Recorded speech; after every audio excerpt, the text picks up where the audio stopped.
curse words. That's right. We are starting week late, but for good reason. Our month of more or less pilots for extended blah blah episodes.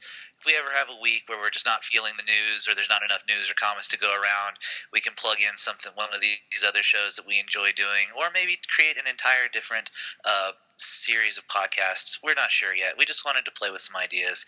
And preemptively, thank you all for coming along for the ride. I'm Derek. I'm Colby. And we talk culture sometimes? Yeah, I will figure that out. Cause I don't know if that works. Yeah, for anyone who's listened to our older stuff, and even our more recent stuff, we do a thing called Comics Collisions, where we take, typically, writers compare their libraries of work, try to figure out who comes to the top of the pile and who is just a little bit below, and try to make a winner. Problem with those, take a ton of time, a ton of research, and even though a ton of fun... And a ton out of us. Yeah, and everyone out there seems to like them and want more of them. They take a lot of time, and we still will do the bigger ones. But we had this idea, I can't remember how it came about, we were talking about something, I think it was your Facebook post where it was like making you choose between two things, and people gave you 1 million of them, so we were like, why don't we just do that with our nerdy podcast selves on here, and do basically comic collisions where we have several smaller fights instead of one big one. Yeah. So that's essentially what we're going to do here. We got 5 fights. Some will be bigger than others, some may take longer, some may be smaller, some bigger. We're going to try to limit it to probably around 10 minutes or under, and... I think that's a good call, yeah. 5 fights, most of them, aiming for about 10 minutes. If one comes up a little short, that's fine. If one goes a little long, that's fine. But yeah, trying to keep this a little bit more structured. And instead of going I don't think we're doing categories. I think we're just looking at the overall oeuvre of each particular thing. Yes, and we give a huge thank you to several people on the Facebook page, on Reddit, on Twitter that sent in suggestions for the show. Thank you so much. We couldn't have done the show without you. You guys helped a lot. You gave us a ton of suggestions. We got way more than initially anticipated, so we had to narrow them down to the first 5. So first and foremost, if you have any fights you'd like to see, leave a comment below. Message us on the blah blah Facebook, on Twitter, Hell on F5 or blah blah pod. Any of that kind of stuff if you have a suggestion for a fight. But if you don't hear your fight on this episode and you did suggest one, it still could be coming. We decided to narrow it down to the 5 that we thought would be the best representation of what this should be and could be, and hopefully will be. Absolutely, yeah. There's every reason to believe that your fight is coming if your fight was not picked for our pilot episode. So, man, we are... humbled yes. and honored by the amount of suggestions that we got and from the number of people who sent them in. So yes, thank you all so much. Colby will probably be putting names in descriptions or something. We'll call you out somehow. Yes, we will definitely make sure to say it. There were tons of amazing people. Again, if you hear your fight, we will either at the end of the show or at the top of the next show or in the description, we're going to give you a shout out. Don't worry. I got your names written down. I just got to find which notes I put that in. But you will get shouted out. So I will let you. I'll let you call these, man. Since you did take the notes and you took the majority of the fights down, I'll let you pick order and I'll let you call these out. Let's start off a little bit of fun one here from your childhood specifically. One that a few people actually wanted a similar fight. We had a few different ones. G.I. Joe was in the mix, but I thought these two were the obvious contenders. Battle of the Cartoon Juggernauts, He-Man versus Thundercats. Let's go. Well, I'm really glad that you went with those two because I've confession time. My favorite G.I. Joe thing is G.I. Joe Rise of Cobra. And I know it's a terrible movie, but it is a terrible movie that I deeply enjoy. I never really watched the animated series as a kid. I've only recently come to enjoy Transformers as a property, mostly through the IDW comics. So, whereas He-Man and Thundercats were both, like you say, heavy rotation in my childhood animation watching, I had a number of the toys. I've talked about them several times. So let's look at let's take a look at mythology, story, character, see what we can pull out. So they both have. I would argue both series have really interesting story mythology. He-Man is a really interesting, fun, fantastical mix of both magic and technology. It evolved from being, something that was kind of almost a Conan parody into something a lot more complex, a lot more creative. Mostly, yes, as a vehicle to sell toys, so they had to keep creating characters, which, then expanded backstories, etc. But the Land of Eternia is really this awesome, fantastic, magical world. The idea that there is a source of that magic in Castle Grayskull, the idea of the Superman-esque protector. Something I really love about the He-Man versus Injustice series is that they're kind of setting up He-Man as this, Superman character now that Superman has become this, fascist dictator. He-Man gets his own all-star Superman number 10 moment where he rescues a woman trying to kill herself in a very similar fashion to what Morrison and Quietly did. So having this Superman-esque hero, his Jimmy Olsen-like magical sidekick in Orko, his tech genius in Man-at-Arms, his on-again, off-again love affair with Tila, all of these magic tropes, fantasy tropes that we're also familiar with, the absolutely startlingly brilliant design of Skeletor as the main bad guy, who was actually based on an actual corpse. I watched the Toys That Made Us documentary. Oh, yeah. Great show. He-Man. Yeah, great show. I love it. It is. I've only watched certain episodes, but all the ones I've watched have been really, really solid. But the one on He-Man, the guy that designed Skeletor saw there was a theme park, a little amusement park, and in their haunted house, they accidentally had an actual corpse.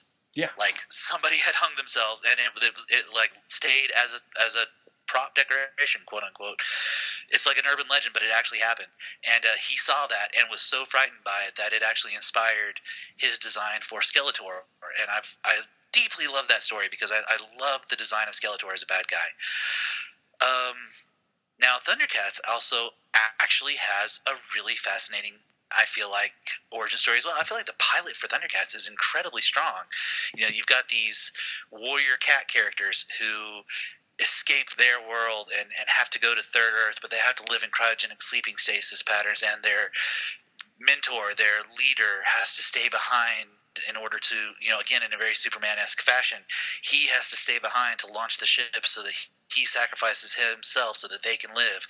And his only son, in a Jesus metaphor, his only son goes along to protect and lead them, but, there's a malfunction in his cryogenic equipment, and he, much like a Shazam type character, wakes up in a full body. He's big, he's got a full adult body, but he's still got the mind of a 12-year-old. To the fact where Snarf, everyone's except me's most hated Thundercat character, is his nanny. It's his babysitter. He went along to take care of this kid. It just so happens that this kid is now a 20-some-odd-year-old adult male. And speaking of amazing bad guy designs, fucking Mumra, dude. Yeah. Mumra looks amazing in both forms. I'll be completely honest. As when I was younger and again watching like tapes and movies that my cousin had because he grew up, in the 80s and was a big fan of both. I personally, when I was younger, I don't know why, but I gravitated more towards Thundercats for when I was a little kid,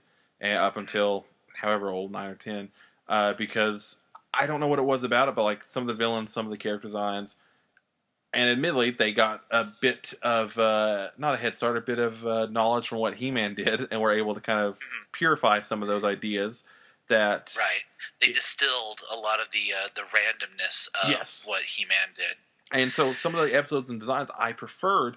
Now, that being said, growing up and learning more of the story, learning more where they came from, He-Man had, going into influence and stuff, had such a major... They both have big influences, but He-Man, if you look at just the trajectory of not only what it did for the toy line and what it did for cartoons of the 80s and everything like that, it was possibly the most influential American cartoon of, like, the 70s and 80s, if not for sure.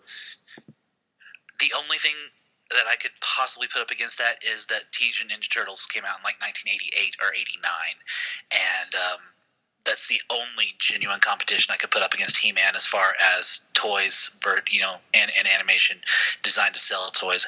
Transformers, yes, but neither. I don't think Transformers was able to reach the heights of He-Man and Ninja Turtles. I think those are the two that ultimately could fight for the top of the heap. But of course, one was at the very beginning of the decade, and one was at the very, very end. So it almost feels unfair to compare them. Whereas it absolutely does feel more contemporaneous to compare Thundercats. And I mean, if you want to talk about toys, I liked the size of the Thundercat toys, but man, there's something about using. And this is going to sound so strange, but something about using that same overall body mold and just swapping out heads, essentially, that kept your action figures weirdly consistent, but except for with whatever gimmicks you wanted to slap on there. If you wanted to give one a giant claw or one a fist, or put some weird chest shit in one of them, or make one have a face that turns around, or give one a mecha neck, there was something about having all your characters the same size, the same, and the consistency across the line of design that I think triumphs over some of the stuff that they tried to do with Thundercats. I remember my Lino, his eyes lit up, and he had the Sword of Omens, and he had the claw, but his arms were really super stiff, and he was technically too tall to play with my He-Man toys. And I don't think there was a consistency of size across the line on Thundercat toys the way there were with He-Man. And again, just brilliant design after brilliant design for both the Masters of the Universe and the villains. Trapjaw is still one of my all-time favorite villain designs, just period. I think he's gorgeous.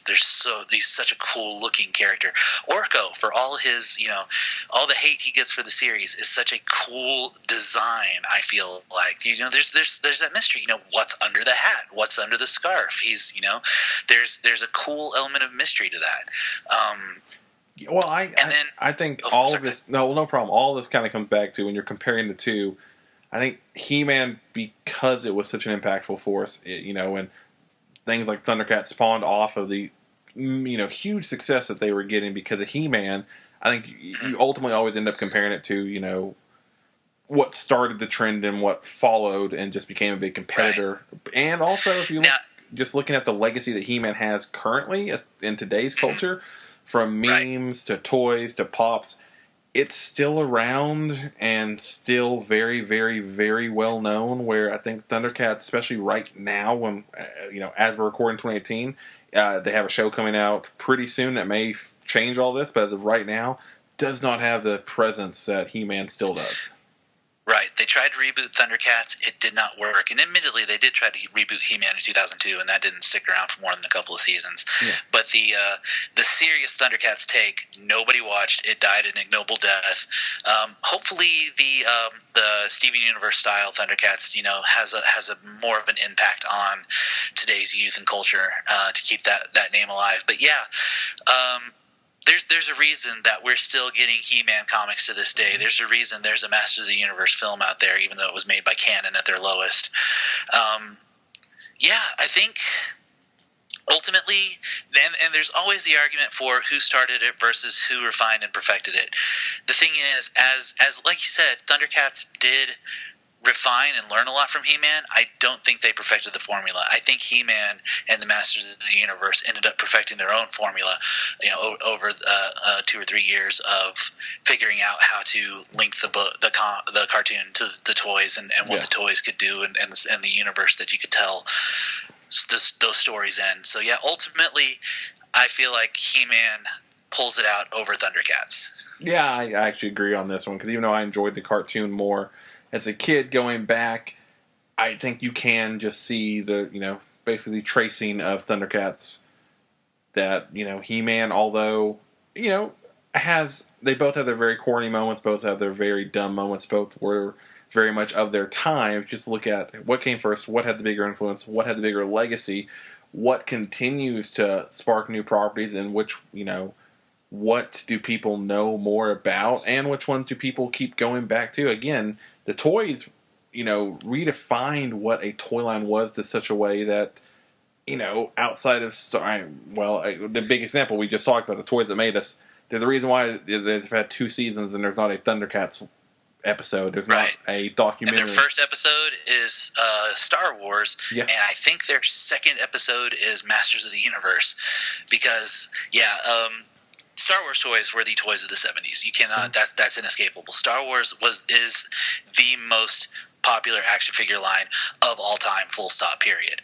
But if you're talking about the 80s, I think you can go head to head on He-Man versus Ninja Turtles, and again, that's one at the beginning of the decade and one at the end of the decade, which seems almost fair to compare. You can throw Transformers in there, but you're not throwing Thundercats in there, right? And even if you're talking about what are the best shows of the 80s, Thundercats, cartoons of the 80s, Thundercats will probably make the top 50. I don't think it'll make top 10. I think it'd make top 10. If you're talking about best cartoons of the 80s, I think Thundercats would be in the top 10. But you'd still be again, He-Man and Transformers, I think, would be within a couple of each other in the top 5 slot. True, fair enough. But either way, I think He-Man, although Thundercats again has such cool, I do prefer some of the designs, prefer some of the elements of it. I think He-Man, Thundercats has one of the single best openings in animation history. I think it kind of started off that wave of animated series openings that the actual animation of the show could not possibly live up to. See also Teenage Mutant Ninja Turtles, which has some astonishing animation in its opening graphics that the actual show, beyond the first pilot episode, never lived up to. But yeah, some of that stuff of Chitara running, or Tigro jumping around, or the Wily Cat and Wily Kit throwing the little smoke bombs and stuff, and then for some reason just an inset shot of Snarf standing on his tail, because that's literally all he can do. And then Mumra and all that, all the stuff with his henchmen. But if we're just talking about animated series openings, He-Man, boringly Tolkien-style narrating his life for the audience, versus the absolute electricity of that Thundercats opening theme with an amazing theme song. Magic, hear the roar, Thundercats are loose. That's a clear winner there. But overall, He-Man's going to beat up Thundercats. Yeah, again, even talking about animation, even though He-Man is by no means the best animated show, Thundercats very famously has some of the worst fight scenes probably in any kids cartoon, as far as just two still figures kind of shaking around each other. Right. And, okay, so full disclosure, I do feel like this is something I do need to mention. I've met Tom Cook, who was one of the lead animators on He-Man and She-Ra, and also one of the lead animators on Who Framed Roger Rabbit, which is my third favorite movie of all time. I honestly don't think that is influencing my decision at all. No. But also, I just having met somebody involved in the production of what I consider the winning bout, I feel like I should at least mention that. I said hi to him. If I I wouldn't count that as much, but if He-Man was complete shit and Thundercats was way better, I'd say it no matter who. But I don't think that's the case. I think there's too much. Thundercats is too much, at the end of the day, too much of a copy and change job from He-Man to say it's better. Because if it had perfected or outdone it, it'd be one thing. But I think ultimately it may have done some things better, but it never outshone it to the degree that it completely made its own footprint. Where I think anytime you talk about Thundercats, you're probably going to get a He-Man comparison, where I don't think every time you talk about He-Man, you'll get a Thundercats comparison. And I think that's absolutely fair. I think that's well spotted. And I think that's the end of our first collision. I think that's a good note to end on. So He-Man winning that round. In the first show, He-Man comes out pretty decisively, but Thundercats, again, if you have some of the designs, some of the ideas are so cool, and I'm hoping the new show. And that killer opening. Yeah, killer opening. And, of course, the little catchphrase of Thundercats Ho being one of the most recognizable. But He-Man also having Eye of the Power kind of cancels each other out on that, too, if you want to argue that one. That's true, yeah. So, by the power of Grace, I have the power. Moving on to one that's more personal to me, was suggested on Reddit. Two of my all-time favorite writers in two very distinct styles. Simon Bisley versus Frank Quitely. You said writers. I believe you meant artists. Oh, I did. Artists, yes. Okay. Sorry, it's late here. Yeah, this is an interesting comparison, because both artists, on first glance, can be argued their art style is ugly. because someone coming into it just as a complete novice, someone who doesn't really appreciate comics or comic styling, I remember not, I knew who Frank Quitely was, but I didn't really follow him. My first real exposure to him, of course, would have been New X-Men, and I just thought his Jean Grey was just so fugly that it almost took me out of the story. And then Bisley, of course, basically made his bones on Slain for 2000 AD, and then Lobo. Yeah, well, and even before that was doing metal album covers and T-shirt designs, and it shows. Right. That again, they're both very aesthetically some of my favorite art in the world, but they are that kind of stuff where you look at, and they're that weird mix of realism and kind of deformity, but deformity in a very particular way where. Right. It's like the old Catholic statues of Satan and stuff like that, where they're meant to kind of evoke a certain type of emotion, and they're meant to portray everything. Every line is, meant to elicit emotion, which is a very different thought process and idea than other people, how they draw and stuff. Where the Todd McFarlane's, the Jim Lee's, where it's this very cool design, where it's this very sleek, narrow, sexy design. They are the more like ugly realism in a twisted vision, and they both are two different ends of that spectrum. You have Bisley kind of breaking through in the early 90s, and really becoming a household name, specifically with Lobo and books like that, where he showed off again a character that did very ugly things, and he made very ugly things look very pretty in an ugly way. And then you had Quietly in the early 2000s really becoming a huge name because of stuff like New X-Men and later on, a little bit later, All-Star Superman. I took some notes because I was shocked that at this first, of course, Bisley, British-born, Quietly Scottish-born, Lobo, Slain, ABC Warriors, Constantine, probably what I would say Bisley's most known for, and Quietly you have New X-Men, All-Star Superman, Batman, Robin, The Authority, a lot of stuff. Both have won Eisner. I would also say We Three. We Three, yes. We Three was a huge impact for Quietly. Both have won Eisners. Of course, Quietly have won a ton.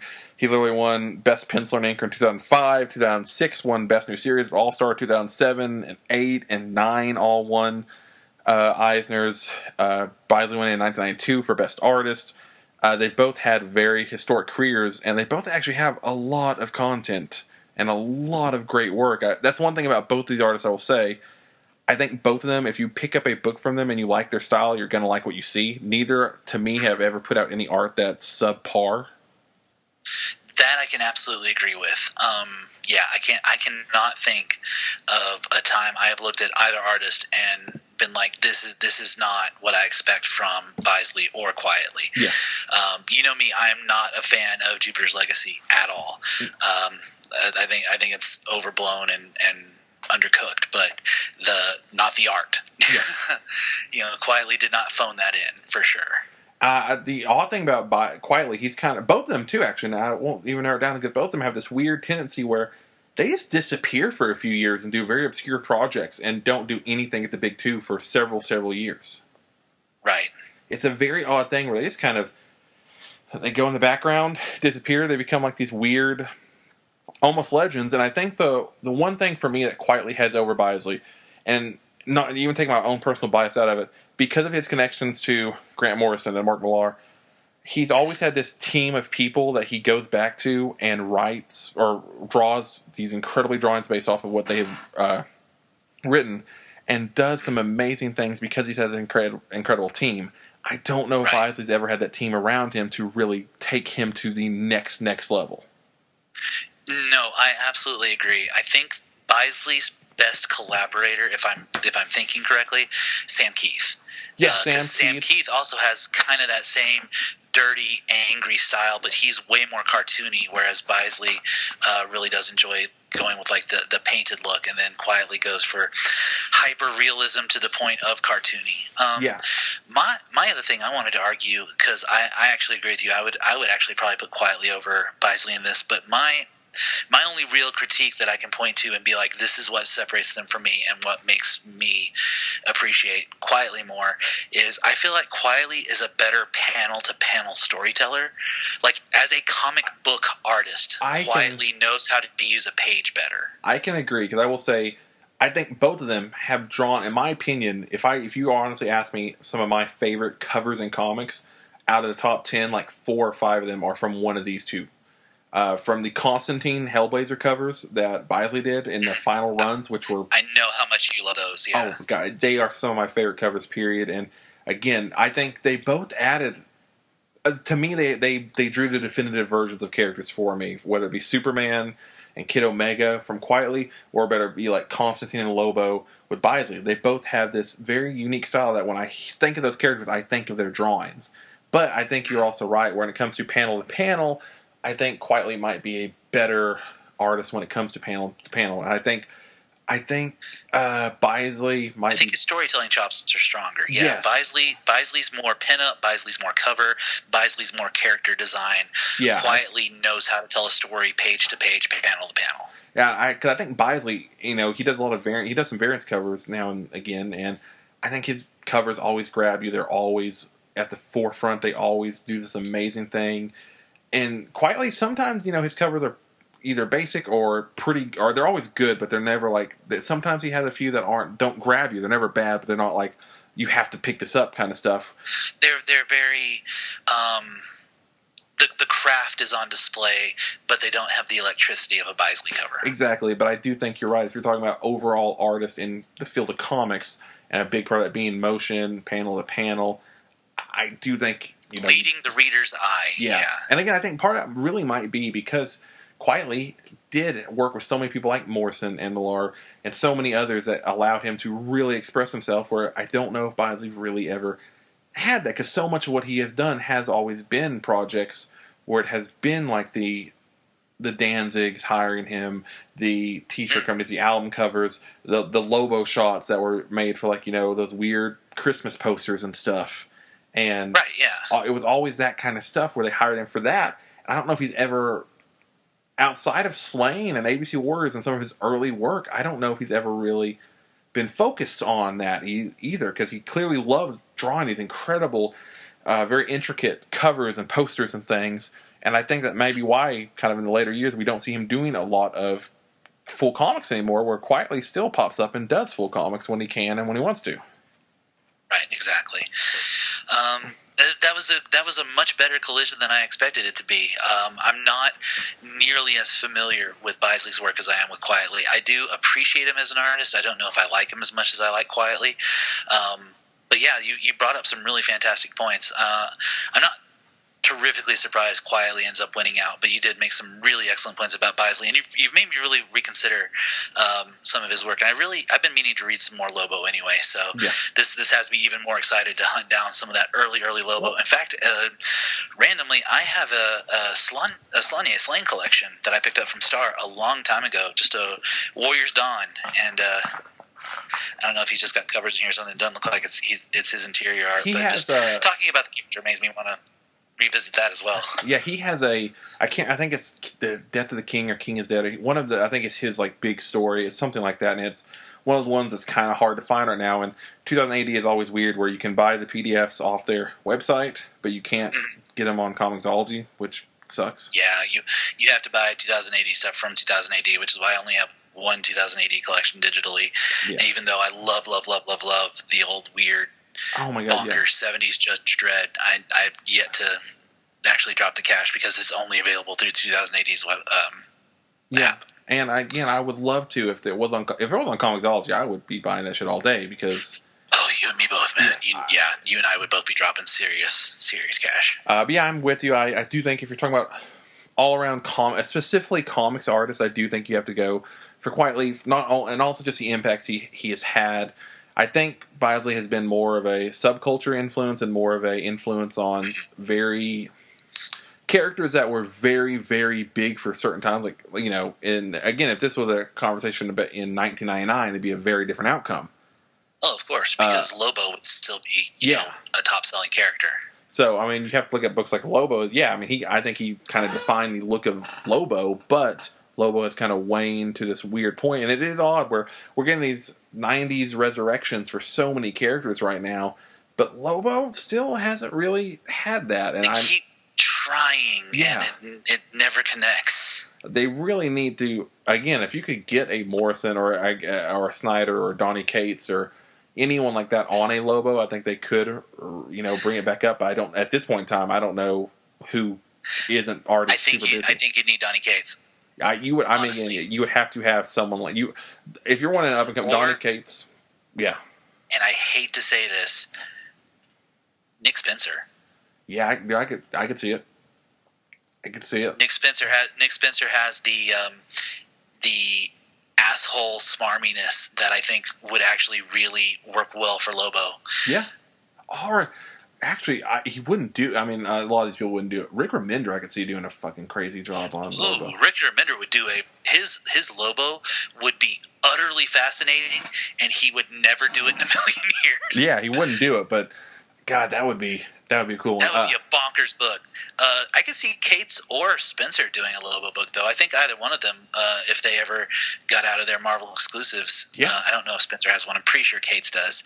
But I could see either one of them taking that property and being like, yeah, I could have fun with this, boom, boom, boom, and actually put out a really solid, high-selling book. Yeah, especially off of what's going on with Venom right now. I'd be completely okay if Cates, for just give him a year at every company, let him go write Spawn for a year, let him go write Lobo for a year, and let him just bring back all the 90s characters for a while. I'm weirdly okay with that too. I'm not even near the Donny Cates fan you are, and I'm like, that sounds like fun. Yeah. I'm down. Ooh, but he can go over help Liefeld with some of his characters.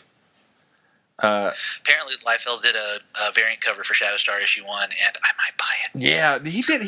This is way off topic now, but classic blah blah stuff. Are you surprised? Yeah, he did a couple of that Cable cover for the Zach Thompson Nadler run, where it was actually really good. And yeah, but I think to get back on topic, quietly, I think we'll win this round because for all we just talked about, there's a lot of compare and contrast, but again, overall, quietly just has such a big legacy at this point that you can't.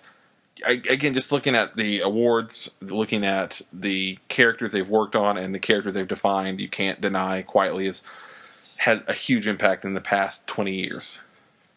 Absolutely. Next one that's kind of close to both of our hearts in a weird way. John Constantine versus Doctor Strange.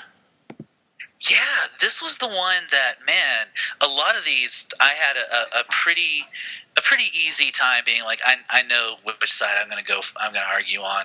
This one is the one where I am, man, I don't know how I feel because, yeah, I have a deep, deep love for both of these characters. And on a purely actually pushing the glasses up the nose nerd level, you're comparing a dirty street magician to the Sorcerer Supreme. Yeah. So if you want to go pure, I mean, there's so many angles to take this from, because if you want to go pure power wise, I mean, Doctor Strange is going to blow Constantine out of the water. But I mean, who has more classic stories? Who has who has more character? Who has one of these guys was created by Alan Moore. The other one was created by Stan Lee and Steve Ditko. Yeah, really quick, I have right now, if you get into it, John Constantine debuted in 1984, Saga Swamp Thing, number 25, created by Alan Moore, Steve Bissett, and John Tolton, yeah. Doctor Strange, of course, Strange Tales 110, 1963, Stan Lee and Steve Ditko. Again, you talk about all-star teams that made them, all-star teams that helped define them. If you're talking pure story, and there are multiple facets to look at this, because this was suggested on Twitter, and he didn't really get into if he was talking about powers, like who wins in a fight or who wins in a just who had a better library of work, a better legacy. They both have surprisingly competent movies that are just okay but not great. Yeah, I mean, it's really hard. I think comics wise, up until recently, I think Constantine has we've both talked about it, if you listen to Blah Blah. Hellblazer, I think, is one of the greatest runs in comic books from beginning to end. Yeah, it really is. But I would put the Lee Ditko Eternity story, up against anything in Constantine's, purview, and meets or beats 90% of the time. So, if overall, length of quality, but varying degrees of good. Yeah, I mean, the Denise Mina run was kind of terrible. There were some hiccups leading up to the last 100 issues. But yeah, the 300 issues of Hellblazer that started with Jamie Delano and ended with, oh God, it wasn't Jeff Lemire. It was. Oh crap! I should.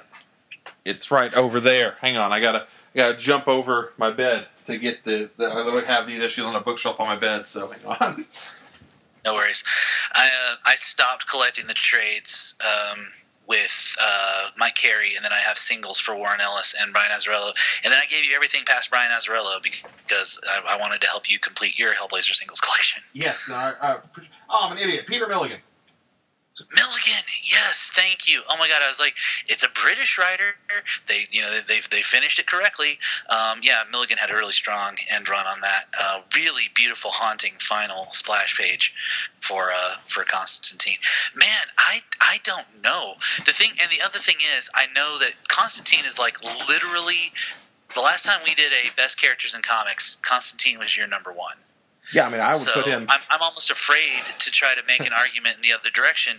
I think it's a really strong fight, but I honestly can't come down myself on either side of this argument because I think there's too strong an argument to be made on both sides. As influential as Ditko was on Spider-Man, the first 32 issues of Spider-Man, I would argue he was just as influential, if not more so, on his run on Doctor Strange. And he built the magical side of the Marvel Universe, period, full stop. That was Ditko. Well, this is, if you want to talk about that, an interesting comparison you can make is also because of that character, the influence they had over their respective companies. Mm-hmm. And I do think DC, and because of Constantine, embraced that side much more. Maybe that's what allowed so many more classic tales in Doctor Strange, was because he had Constantine was allowed to kind of grow up in an environment from pre-Vertigo to Vertigo. He was allowed to have these stories and a world around him of characters that, again, were. And this is, I don't know whether to add this to the point or a distraction. Is Constantine had people, not only Alan Moore, you're talking about, and Alan Moore, Peter Milligan, Grant Morrison, Neil Gaiman, Mike Carey, Garth Ennis, just Brian Azzarello, a laundry list of some of the greatest writers and some of the greatest artists. You have your Jacques, you have your Bisleys, you have. I mean, I can't go over the list because it is we will be here all day. I hate to cut you off, but you made a really good point earlier that I want to kind of spin back to because it kind of reflects on something we talked about with He-Man and Thundercats. There's the argument of created versus perfected. Mm-hmm. And we argued He-Man Thundercats that Thundercats did not perfect what He-Man created. There's an argument to be made that Constantine perfected the groundwork laid by Doctor Strange. Entirely. I think it took, you can look at what Alan Moore set up and what Jamie Delano took with and ran and what was expounded upon years and years later. He took this idea of magic in the real world, but brought it to such a different degree than Doctor Strange, where I think it is the perfect example of the influence versus the copycat of, he took the ideas that were presented there, but ran such a far different direction that unless you really start to look at the history about them, they are, especially nowadays, such different characters that lead such different lives. And I think that is something that, for me personally, I put in Constantine's favor, because if you look at Strange from 1985 to 2005, like the amount of stories that were even okay to good are few and far between. Yeah, once you get past Englehart, it gets kind of shitty, and then in the 90s it becomes a tremendous, more or less, at least visually, a tremendous Sandman knockoff, and then nobody really knows what to do with the character until Bendis comes along. Yeah. And even he arguably doesn't do anything good with the character, but at least he tries to rehabilitate Strange. I hate to concede this one, But I think you made a really strong argument. Going back to something we've already touched on, is the original intrinsically more valuable than something that distills and perfects the essence of the original? And not always. I mean, you can't always say that the original is always better. I mean, this is the podcast where, you know, I am the guy that argues Star Wars: The Last Jedi is the best Star Wars movie, because it does take everything that came before, builds on it, develops that theme, and creates something new and special. And arguably, Constantine does the exact same thing with the roots that were laid with Ditko and Lee's Doctor Strange. So. Yep. I'm willing to give this collision to Constantine. If you're willing to move on to the next collision, you won me. You won that point. That was a really, really strong. And what's funny was you're just kind of using that to help build another point you were making. And I was like, but dude, no, this is it. This is the point. You got it. This is perfect. I love it. So yeah. Yeah. No. I think it's well argued. Well, thank you. Yeah, I think if Doctor Strange had like 3 or 4 just more classic stories, and again, it's hard to say if 4 or 5 other classic writers or best writers ever would have worked on him, it would have been better, because you could probably say that about any character. I will say the Jason Aaron run on Doctor Strange ended up being something really special. Yeah, I mean, the Jason Aaron run, the Donny Cates run, like there's been a lot in recent years. There's actually kind of been a bit of a comeback since the films of him coming back. But I also think you have to look at how much the company have embraced them. And I think, especially in the comics, right, Constantine has been a constant flow of them either incorporating him into magic stories, him being there, or whatever. Where I think Marvel has always had this weird taste when it comes to their magic characters, where they've always kind of had a glass ceiling for them. I can absolutely agree with that. I mean, there's a reason that John Constantine was chosen to be Tim Hunter's guide in Books of Magic. Yeah, and still popping up in Just League Dark to this day. So yeah. He's still there. Well, all right. I will. I'm happy settling this collision. That was a good argument. Well done. I'm happy with that one. Ooh, that's probably for me. That was for me the toughest one on this list for similar reasons. Because I do love Doctor Strange. I wish if there was again 5 more great stories, it would be in my head a much harder fight. Yeah, you kind of wish that before Alan Moore felt like his nose thumbed at over Miracle Man, if he'd come on and done like an arc on Doctor Strange, yeah, or if Alan Davis had taken over the character for a while in the 80s, or even if Peter Milligan had come around and done some Strange. The Brian K. Vaughan The Oath miniseries is a ton of fun. Yeah. Mark Waid, his first tackle at the character, which ended up being a 4-issue miniseries, but was obviously truncated from something much, much larger, could have been something special. His current work on Doctor Strange is not working for me at all. I mean, yeah, there's bibs and bobs, there's bits and pieces, but yeah, there's nothing to compare to, say, what Garth Ennis did with John Constantine. No, yeah, I think it's very true. I think that's the best way to put it. They both started off on incredible feet. I just think Constantine just kept going for the most part with a couple of hiccups where I think Doctor Strange definitely hit a couple of bumps that he couldn't really recover from or took literal decades to recover from. Agreed. And then in a fight scenario, if people are on that aspect, I don't know. It's magic. It's fucking hard. It's even harder than normal when you're talking about magic. Like, right. You literally talking about 2 people that have both beaten the devils of their respective universes and have ended attempts at the apocalypse, stopped apocalypse, traveled through time, done weird shenanigans, could have become gods, could have become devils, have been possessed, have been exorcised, have done everything. So it's hard to talk about, like... Yeah, if you're just talking about a one-on-one, mano-a-mano battle, there is no winner. I can't... Unless you're talking about just stripping away all... This is a one scenario. If you're talking about stripping away all powers and just let him fight, maybe Constantine, because he's a smarmy bastard, but... Oh, yeah, Constantine would fight dirty in a way that Stephen Strange just would think he was prepared for and end up totally not being prepared for. Yeah, I was about to say, that's one thing. Even though I think Doctor Strange is a more powerful magician and a more powerful Sorcerer Supreme, I think that's the one thing Constantine has going for him, which is kind of his wild card, and literally in the comics, his curse is he typically, whether it hurts everyone around him or not, he will probably find a way to win. It's just at what cost. So, and John's not above a nut shot. Yeah, no, John's a nut shot, or if they're talking about magic, it's the equivalent of a magic nut shot. So, right. There is no way around that. He'll hurt him personally. He'll come after him. It'd be a weird one. I don't know if that's even harder than your typical, like, I'd actually put that up to like the Superman Goku fights of, because it's a similar thing. Instead of talking about endless strength, they're talking about endless possibility of just crazy shit. Right, exactly. So our next one for us won't be. I don't think it'll be as hard. I know if our esteemed producer was here, it'd be a very different fight. I still think it'll be a fight because I do think there's topics to bring up for both of them.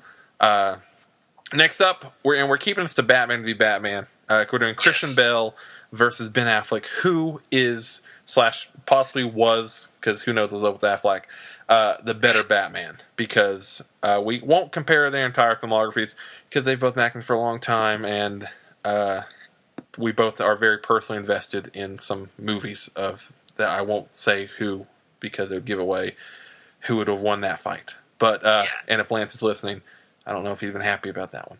But can't help it. The Prestige is such a great movie. Prestige is great. I love The Machinist. I don't know what that hit me at a very specific time in my life. Fair. And of course, there's a lot. We won't go into that. American Psycho. American Psycho. There's so many great films, including The Dark Knight.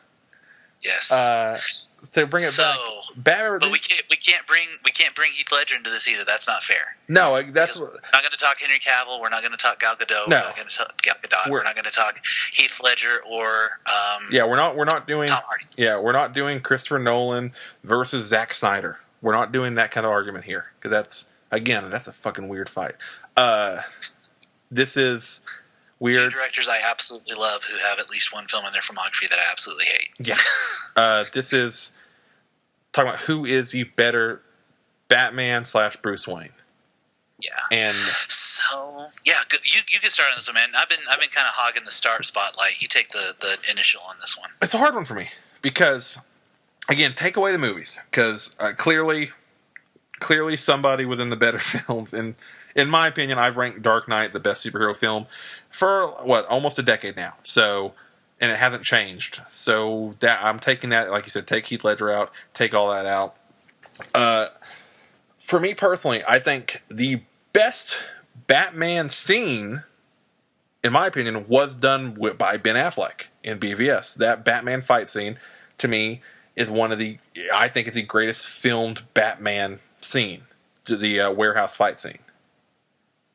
But the Christian Bale Batman did have some really cool fight scenes too. Did have some really cool scenes. And if you're talking about Bruce Wayne, this is where it gets weird because I know a lot of people argue the reverse. I liked Christian Bale's Bruce Wayne. I love Christian Bale's Bruce Wayne, especially in Batman Begins. I am unapologetically a huge, huge fan of his slightly drunk, not really paying attention, a little smarmy, a little, I bought the hotel and I made some new rules about the pool area, Bruce Wayne. Yeah. That is Bruce Wayne. That is perfect Bruce Wayne. That is a perfect distillation of what they've tried for years to do with, Playboy fop Bruce Wayne. Yeah. So, that, for me, honestly, that adoration pretty much shuts this argument down. Well, and see, it is, for the hard thing for me is you've only really seen that like one time in Ben Affleck for me was the party scene, which again, I do love that scene too for the Bruce Wayne part where he's like down there looking through the server room and the girl comes up, it's like, what are you doing here? And I really enjoy that scene, and him being drunk, he's like, I like your shoes. And that was the most charming Affleck was as Bruce Wayne. I was looking for the bathroom. I loved that felt very Wayne-ish. You know what? I've got to give credit here. Bruce Wayne, that being said, the most like heroic Bruce Wayne scene that I fucking adore is the opening of BVS, him charging into the devastation. To me, was one of the coolest, that's a very Bruce Wayne moment too, of him charging into the devastation, him trying to save, literally tried to do everything possible to save families, save lives in this huge, devastating attack on his city. This is a harder fight than I thought originally. I'm convinced I've swayed myself to different sides.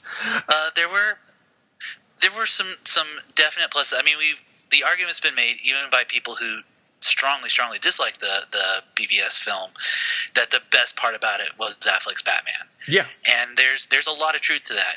But I still think overall character, overall look and design, I feel like Snyder leaned too heavily on Dark Knight Returns reference. Mm-hmm.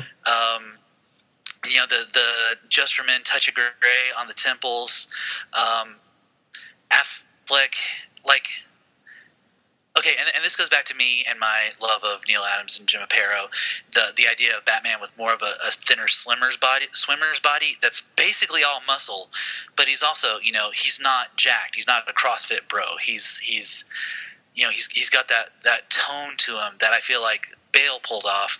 That Affleck, just being a beefier, thicker, broader dude, brought that beefier, thicker, broader style and substance, and straining to burst out of those Brooks Brothers suits in a way, and he never looked comfortable, in a way that I feel like Bale really sold the comfortable, amiable, foppish, almost bored nobility of Bruce Wayne, but also absolutely kept it as a mask, because he did that Kevin Conroy thing of when he was not putting on the show, his voice just kind of naturally dropped in timbre, and he kind of moved into his Batman voice. Now we can compare Batman voices too if you want, because I think that's a fight that Bale would probably lose.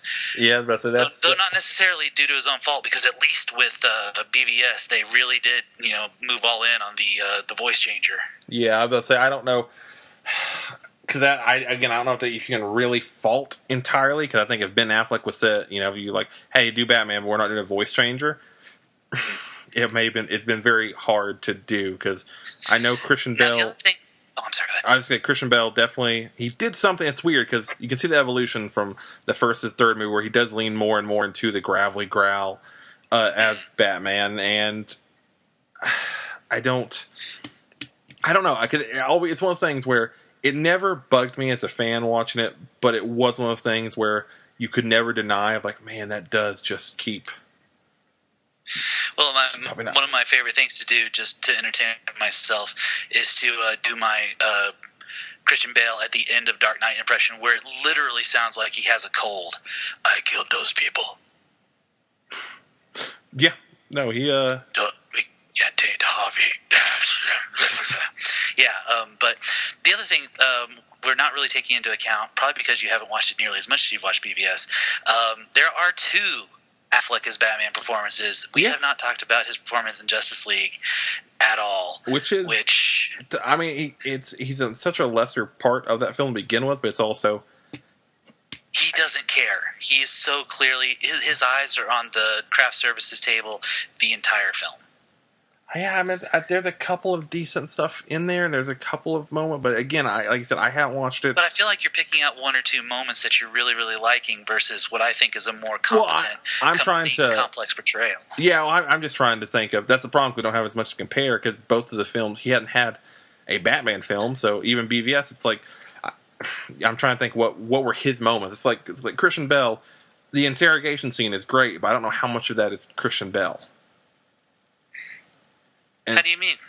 Because I think that scene is remembered very, very much so, more so because of the Joker and because of what he's doing. And there are great Batman moments. That's also the most made fun of Batman part. So you're saying, where are the detonators? Is it nearly as strong as, where is she? Yeah, well, I mean, I agree. Yeah, I absolutely agree. I was just... yeah, I don't know. They're both... I don't know. It's a hard thing to compare straight up actors. Here's a weird question, and again, it's just a hypothetical. Do you think if Ben Affleck was Batman in the Nolan trilogy, that it would become a better or worse franchise, or do anything? That's the thing. I don't know if it would do that much, because I feel like in the hands of a different director, 10 years younger, portraying a character that he's wanted to play his entire life, I don't think it would necessarily improve the films, because that would be, I don't think the films necessarily need to be improved upon, because I think Christian Bale does a wonderful job. But I think they would be better than the performances we got out of BVS and especially out of Justice League. And I think it would be at least as good. Yeah. If Affleck had been put in Bale's position.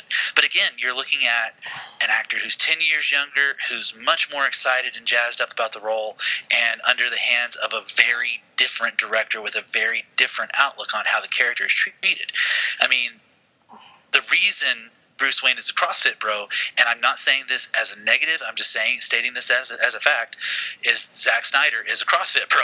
If there are pictures of him on the internet lifting those kinds of weights. That is something he is passionate about. That's something he cares about, and he had his, Bruce Wayne reflect that, and that's okay. On the flip side, what if Christian Bale was Batman during the Snyder movies?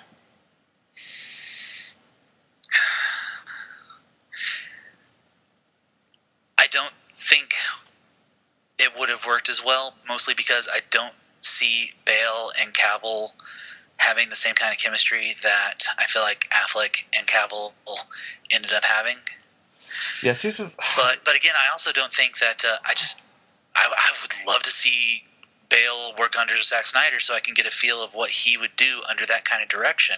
Yeah. Because I don't know how well Christian Bale would respond to Zack Snyder's direction in the way that he responded to Christopher Nolan's. So I feel like this. It's a good line of questioning, but I also feel like it's kind of getting outside of the purview of what we're trying to do.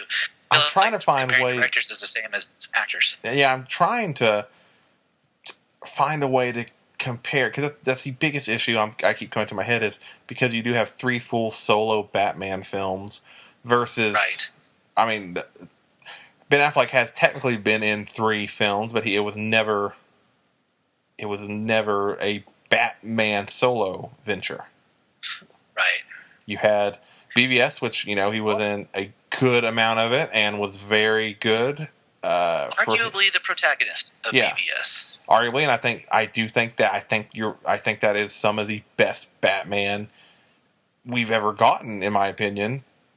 Suicide Squad, he was just in a couple of cameos, and you're right, Justice League though, he's either wanting out or a non-entity to the point where it doesn't really affect much of the story outside of him moving the plot along to get everyone together. Right. And again, there are a couple of decent lines and scenes, but you're right, especially Justice League, you are just cherry picking, where I can confidently say I think the overall performance in BVS, especially from Affleck, is a very good Batman portrayal. I don't know if Justice League I can say the same, whereas I think Christian Bale as Batman did. I think he gave it his all in all 3, and he was the best Batman he could be. We on this podcast are pretty solid defenders of Dark Knight Rises. Not a popular movie, but one that you and I both unironically enjoy. We've both in Dark Knight Rises and BVS, we've both defended both of them, which are very controversial for people. It's true. I will admit, the last time I watched BVS, I saw a lot of the problems that people talk about. I was much more bored watching it the 3rd or 4th time.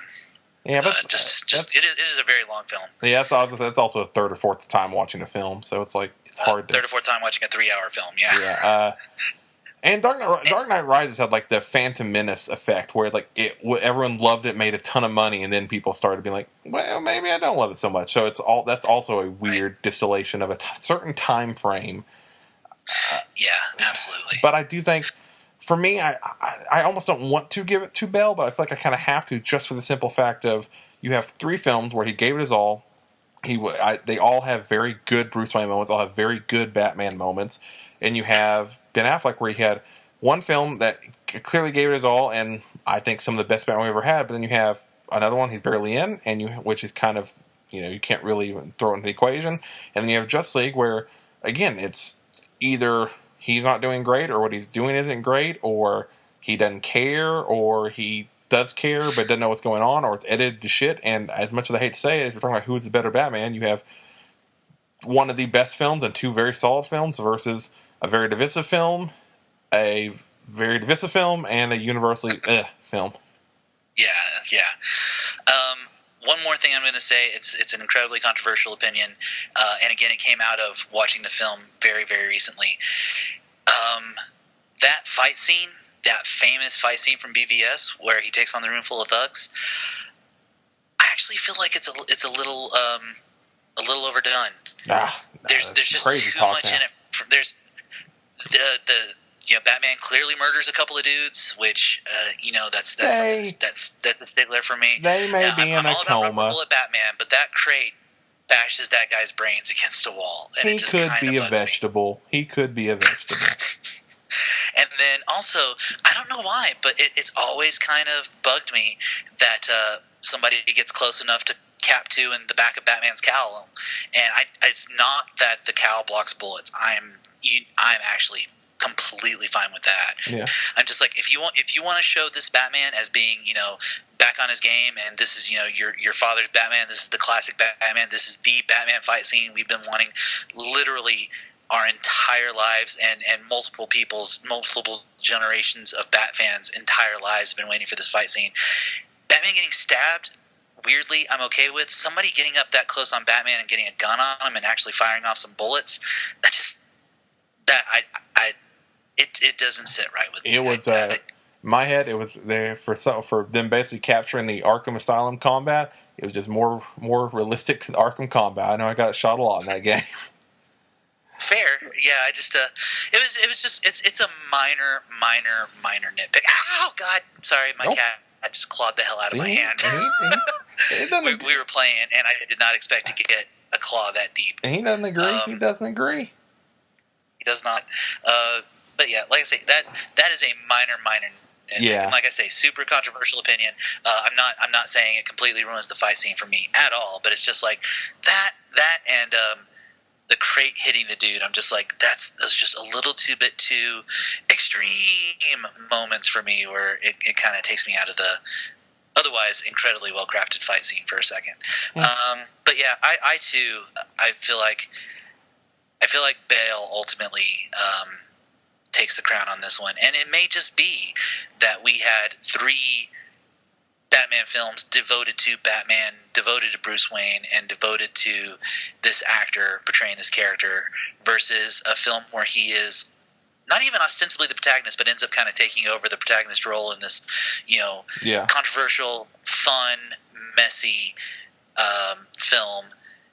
Has a cameo in a film that I personally hate, and as you say, is divisive, and then is the backbone of a film that is terrible, and he is terrible in it. Yeah. Although, again, I will say, as much as Suicide Squad is hated by most and loved by some, the Lamborghini chase scene is a pretty awesome Batman moment. But again, it's just a moment. Mm-hmm. I still argue, probably the closest, it might be the closest to the Batman animated series chase scenes we'll ever get in a film, which is weird. I was actually going to make that comparison as well. But yeah, but again, like you said, that's cherry picking stuff over an entire performance through an entire film, and I think that's kind of where you have to end up on. So I think Bale gets this, and it may just be luck of the draw, luck of the year, but I think you do have to go for Bale if you're going all around, much like we talked with Bisley and quietly, if you're going all around who was better through and through, I think it's Bale. Agreed. And our final fight for this one, another Batman one, because, well, technically we're recording on Batman Day, so hey. Oh, that's true, yeah. These are our Batman Day questions. Excellent. A question that, especially in today's climate, I think is a very good question, a very big fight. Again, we're going to stick to comics, not who would win an actual fight, because Batman wins everything. Exactly. Batman, give us sufficient time to prepare. Batman could defeat God. Yes. Batman versus Iron Man. And this is another one where, much like Constantine, Doctor Strange, my initial knee-jerk reaction was, well, clearly the winner is ... I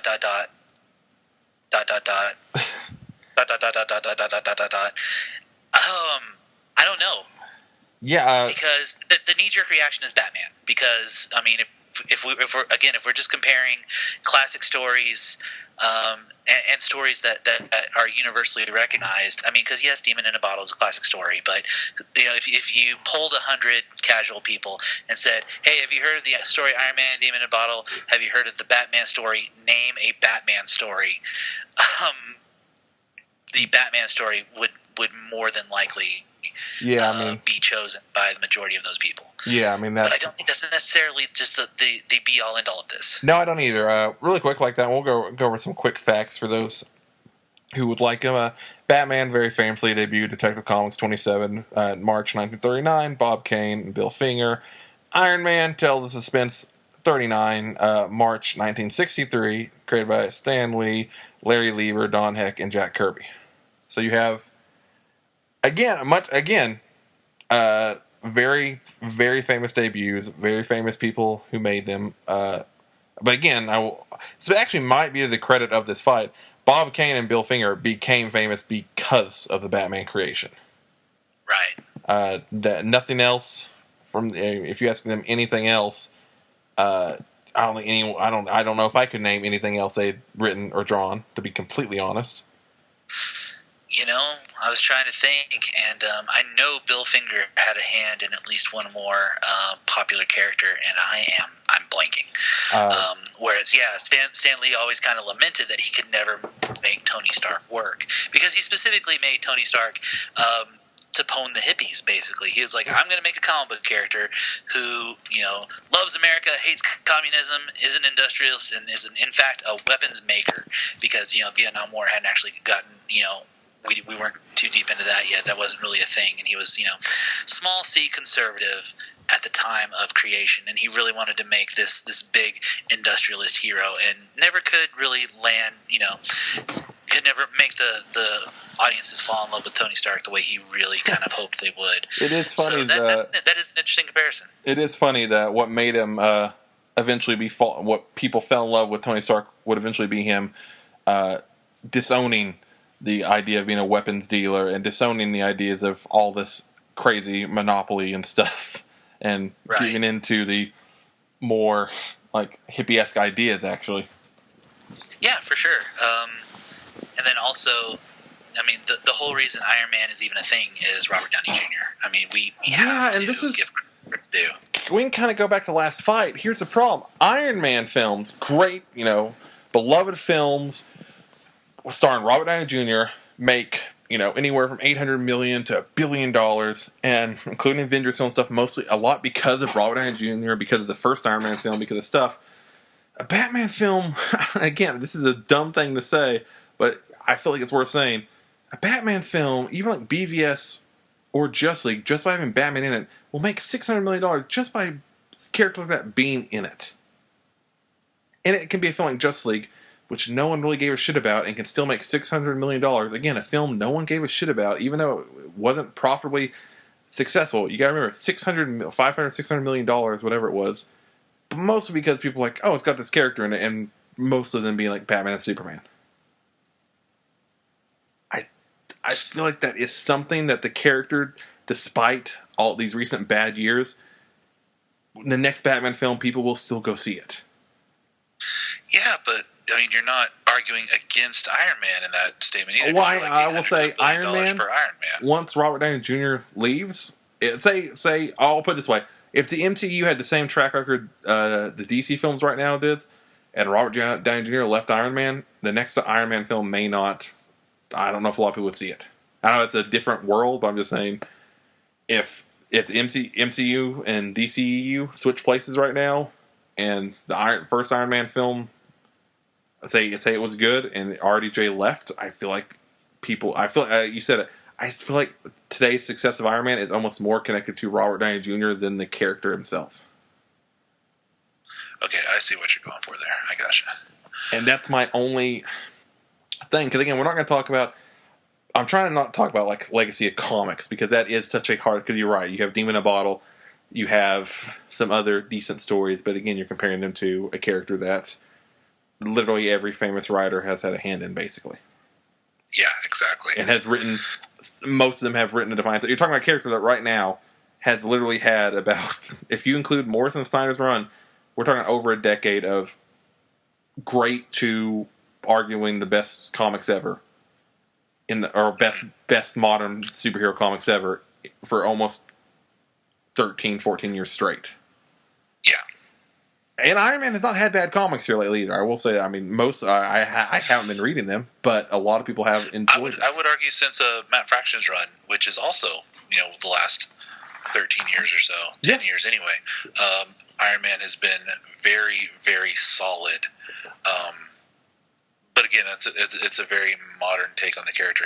I guess really all we can do is look at the characters themselves. So we've got Tony Stark, recovering alcoholic, genius inventor, billionaire, playboy fop, but is actually a playboy fop, not the mask that the other character wears. Tends to concentrate on, in most of his inventions tends towards, suits of battle armor. Then you have Bruce Wayne, billionaire, playboy, philanthropist, also dead parents. Both have dead parents, actually. One's parents died much later in his life. Tends more towards gadgets and body and Kevlar versus a suit of actual armor. Also a billionaire. He does have a suit of armor if he wants it, though. So that's true. Yeah, he does have the bat armor. So I guess really, what we're trying to compare is, billionaire who enjoys being a billionaire versus billionaire who enjoys the amenities being a billionaire allows him to pursue his war on crime. Ultimately, I guess what it really comes down to is, do you prefer your billionaire to be happy or not? I guess because that's really the stark difference. No pun intended. If you want to get sad about it, you can do. It's kind of the story of a broken kid and a broken man. Yeah, that's actually true. That's a sad way of looking at it. It's a tough one because, again, you're right. The knee-jerk reaction is Batman. Batman, you have Scott Snyder's run, Grant Morrison's run, Dark Knight Returns, year one. You have Arkham Asylum. You can go the laundry list of comics. You have Batman the Animated Series. You have Batman Beyond. You have Justice League Unlimited. You have Justice League. You have the Arkham games. If you're talking about Batman as an entity. Super Friends. You're talking, Batman 66. Batman 89. Batman Returns. Lego Batman games. Lego Batman movie. Again, this is the problem here. The more we just name this, I feel like the knee-jerk reaction might be the knee-jerk reaction for a reason. Because Iron Man, at the end of the day, if you're talking about who's better, Batman or Iron Man, you're talking about all this versus it's ostensibly Iron Man 1 and Robert Downey Jr.'s appearances that people like in the rest of the superhero films. Even though I know you really like Iron Man 3, and it made a ton of money. Iron Man 3 made more than $1 billion. No, I agree. I'm not the only person out there who likes Iron Man 3. So did Dark Knight and Dark Knight Rises. And see, that's I'm trying to, because I think it is a great fight because it is like two modern titans of probably the two most recognizable characters in today's superhero society. Like, arguably, yes. I mean, Superman, Spider-Man, and X-Men will always be recognizable for many reasons. But as far as like, who do probably a ton of kids all over the world know right now because of the films and because of who they are? Yeah.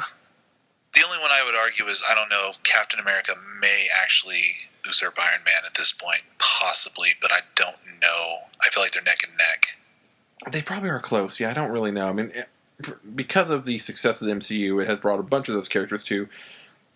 And again, this might work for their favor. The MCU has brought these characters to a recognizable level, and I just keep coming back to the DCEU has not been, critically hasn't been a success. Financially, it's 50-50. And yet those characters are still iconic, and people still want those characters to succeed. Right. Where I feel like that says something to me about Iron Man himself is Iron Man had a lot to prove, and it proved it. And Robert Downey Jr. really did prove it. But I keep coming back in my head to the idea that if Robert Downey Jr. left tomorrow, there'd be a lot of people that wouldn't want to see another Iron Man film. Period. Yeah. Where it doesn't matter who it is. Well, again, we talked about going back to 89, going to 66.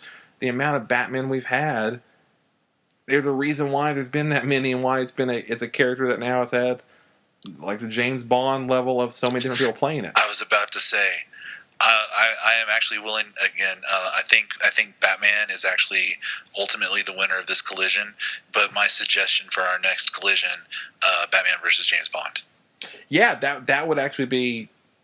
I think that would actually be a good one because I think you're talking about legacies that are very different, but different for different reasons and matter to different people and some of the same people too. I think there's a lot of crossover, but a lot of different areas they hit. And yeah, again, that would actually be good too because you can throw in it because they also have movies, video games, comics, tons of stuff. That's what I keep coming back to. On every front of entertainment, Batman has had a defining thing, whether it be movies, video games, comics, music. Even you had the Prince song. You've had the Prince album. You had the Prince album. You have a bat dance for crap sake. You have all. For fuck's sake. Yeah, sorry. It's really late here, and I was watching The Office earlier. It's one of my favorite. I don't know why I love Creed anytime he does the random, like, he doesn't give an F about anything. I like self-censorship now. That's my new thing. We're doing blah, blah culture, not curse words. So you know what? Now curse words still. I've sworn a few times, so yeah. I hope it's okay. Oh, no, I don't give a shit. I don't give an F, man. Yeah, no, I think as good of a fight I think this is, I also think ultimately there is just an answer that makes more sense for every reason there, where, again, in my head, it's a stack of amazing things versus an actor and arguably 3 to 4 films that... An incredible performance of a recently nuanced and complex character. Yeah. Versus a legacy and a history that I have oftentimes argued at this point in time is the most popular fictional character in the world. Yeah, I mean, again, if you're talking about most popular, most recognizable, most sold, most... Yeah, I won't say with that. I'll try to stick away from getting controversial. But yeah, I would definitely put Batman is up. Batman is number 1. And you could argue half of the characters from Batman. You can argue Joker is a solid number 2 or 3 on that list at this point in time. Like, that's the other thing. If you want to talk about not only legacy, but talk about, look at how many things have spun out of Batman that have become a success in their own right. Where Iron Man, Indeed. They're trying, but you don't have, as of right now, you don't have that. And that's, again, for me, the ultimate thing is you have some of the best comics ever made, you have some of the best video games ever made, you have some of the best TV shows ever made, you have some of the best movies ever made, all on it with the same character involved. I think it has to go to Batman ultimately. Right. Yeah, I agree. And if we want to go in a fight too, again, probably Batman too, because it's Batman. There's some way, like I said, unless Tony Stark just ambushes him, and even then, there's probably some weird contingency plan because he fucks with Iron Man. And if he can beat Iron Man at any moment, he can probably beat, or if he can beat Cyborg at any moment, he can probably beat Iron Man at any moment. Yeah. If this was just a fisticuffs fight, Batman hands down. That too. If you're taking away, if you get rid of that suit, it's not even a change. Again, there's on every front here. I'm sorry, but on every single front. For anything Iron Man has ever done, Batman has probably done it and done it better. I don't know. If it was a drinking contest, I think. Yeah. If you want to do that, that was a low blow. That was mean. You want to go to a drinking contest, a coke snorting contest? Who can do more lines? Fuck it. Go over there, man. You got which actor currently has way more charisma? If we want to do Robert Downey Jr. versus Christian Bale, that's a different fight. Yeah, entirely. We can bring in that entire filmography at that point. But yeah, I think Batman ultimately, I said like 4 times, Batman probably ultimately wins. I think that is, for these collisions, going to be the end. So, quick recap: we got He-Man beating Thundercats. Frank Quietly beating Simon Bisley. We got John Constantine beating Doctor Strange.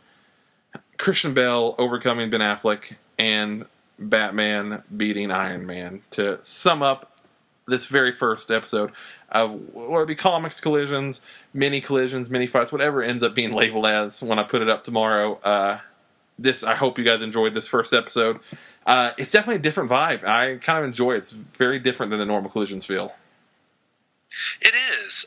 Yeah, I really liked it. It was much more fun to do kind of just the fast-paced argument versus the more litigious reasoning and debate that we do on a longer collision, where we really do have our boxes to check, basically our 5 rounds that we want to argue through.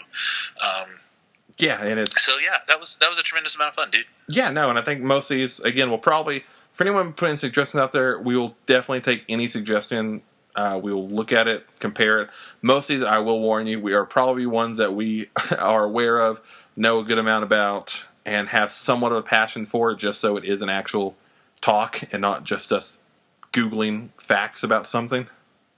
Right, exactly. It has to be something that we are at least knowledgeable about and have some like for sure. Yeah, because I'm trying to think off my top of my head. If you throw us like My Little Pony versus I don't know, some shit, it won't. It's probably not going to happen. Not because we hate My Little Pony or because we hate some shit. I kind of like My Little Pony. I got no problem with it. I'm just saying I don't know enough about it and don't have the care enough about it to go for it. So,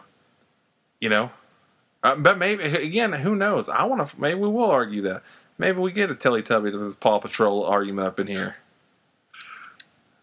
I'll do it. Yeah, I don't see that happening. Dude, I'll take all comers. I'm changing my tune. I'll take all comers on now. Send us your most obscure fights. Yeah, send us your most obscure fights, and we'll see. Like, fucking, I want... Who do I want? I want Cygor versus RoboCop. That's my next fight. I want. Dude, RoboCop in a walk. That's not even. But I'm talking about a fist fight. I'm not even talking about in comics anymore. We're going death battle style now. All right, Cygor. I mean, he's got the size. Yeah. So we are not doing another mini collision on our next episode. Our next pilot is my completely stolen from another podcast I like idea. There is a list, and I pulled it up. I'm actually going to tell you the list, you the listener, what the list is. Pulled it up. Gotta pull up my phone. Gotta pull it up. Yeah. Timeout.com, the 100 best horror films, voted for by over 100 experts, including Simon Pegg, Stephen King, and Alice Cooper, and the Time Out writers. It is a list from London of the 100 best horror films.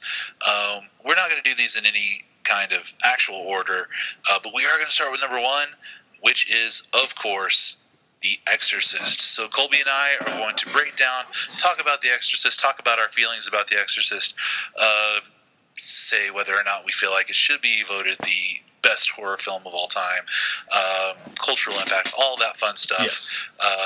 Kind of like, for those of you who had our Patreon for a while, you might have heard our book club discussion of Flex Mentallo, which we still need to put up on the page. Yes, eventually. that may actually be a Pilots Month exclusive too. Is Flex Mentallo? If I can find the file for it, and if Lance still has it, that will probably go up this month too. Then that'd be great. I'd really love that because I'd like to do another book club eventually. Yeah. But yeah, we'll be breaking down The Exorcist, talking about it. That'll be our horror culture, and then lead into kind of some of the other horror stuff we're going to talk about all over October. So hope everyone is looking forward to that. I know not all of our listeners are horror fans, but hopefully we can keep it entertaining and something that you'll want to check out. Again, yeah, thank you all so much for listening to this one. Thank you for contributing to this one. This podcast, this one right here, literally would not exist without your help. So y'all are totally amazing for that, and we super look forward to doing it in the future. I think I said at the top of the show, I may have, I may not. We are produced by The Night Nerd. Yeah. We really super appreciate Lance putting us up and doing all the stuff that he does for our shows and everything else he does on the Night Nerd Network, including my other show, DC Animated Adventures, which he and I host together. Colby is working on so many ideas for so many different spin-off shows. I am crazy excited for all of them. Some of them he's not even debuting here on this pilot, just stuff he's talking about, and I can't wait to hear what he's got coming up next. For Blah Blah, you can hit us up with more suggestions all over the place. I know Colby mentioned them at the top of the show. I mentioned them here at the bottom. Facebook.com/Blah Blah Podcast. Blah Blah Podcast at gmail.com, Blah Blah Podcast at thenightnerd.com, and on our Twitters at Blah Blah Pod or Colby's at Hellhound F5. Tell us what you think. Tell us if you think we're right or wrong in our ultimate conclusions. Look forward to hearing that too. Tune in next week to hear us talk all over The Exorcist. Everybody have a good night. Thank you, everybody.